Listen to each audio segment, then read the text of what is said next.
Hello everyone, আজকে আমি শোনাবো যে কিভাবে আমি একটা এক্সপেরিমেন্ট করতে যেয়ে ছোটোখাটো না খুব বড়সড় একটা বাঁশ খেয়েছি। প্রথমত আমি এই ক্যান্ডেলটা সি থিমে করতেছিলাম, আর এটার কালারটা আমি চেয়েছিলাম লাল কমলা, মানে সানসেট হওয়ার সময় সূর্যের যে কালারটা হয় লাল কমলা এবং সমুদ্রের উপর পড়ার পরে যে কালারটা আসে ঠিক ওই কালার। প্রথমত আমার কালারটা তো পুরাই একদম মায়ের ভোগে চলে গেছে। দ্বিতীয়ত যখন আমি এইগুলো দিয়ে ডেকোরেশন করতে লাগলাম তখন আমি খেয়াল করলাম যে মোমটা বেশি শুকিয়ে গেছে, আর এটা আমার আরেকটু আগে দেওয়া উচিত ছিল।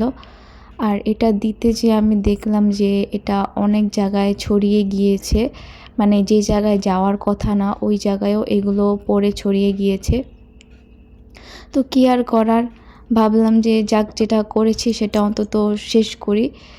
আর দেওয়া শুরু করলাম, ঝিনুক শামুক দেওয়া শুরু করলাম। যখন এগুলো দিলাম তখন আরও বেশি খারাপ লাগতেছিল যে ভাই আমি এগুলোও নষ্ট করলাম। ভাবলাম যে এটা যদি নর্মাল আমি ব্লু কালারের করতাম তাহলেও আমার এতটা পস্তাতে হতো না বা এতটা খারাপ লাগতো না। এটা খুবই জঘন্য হয়েছে, আমার এক্সপেরিমেন্টটা পুরোই বাঁশ খেয়েছি। তো কি আর বলবো, কিছু বলার নেই। আজকে আমার এক্সপেরিমেন্টের বাঁশ খাওয়ার গল্প এখানেই শেষ। আর সবাই আমার ইউটিউব চ্যানেলটা সাবস্ক্রাইব করে দিবেন, আর ফেসবুকে, টিকটকে, ইনস্টাগ্রামে লাইক করে ফলো করে পাশে থাকবেন।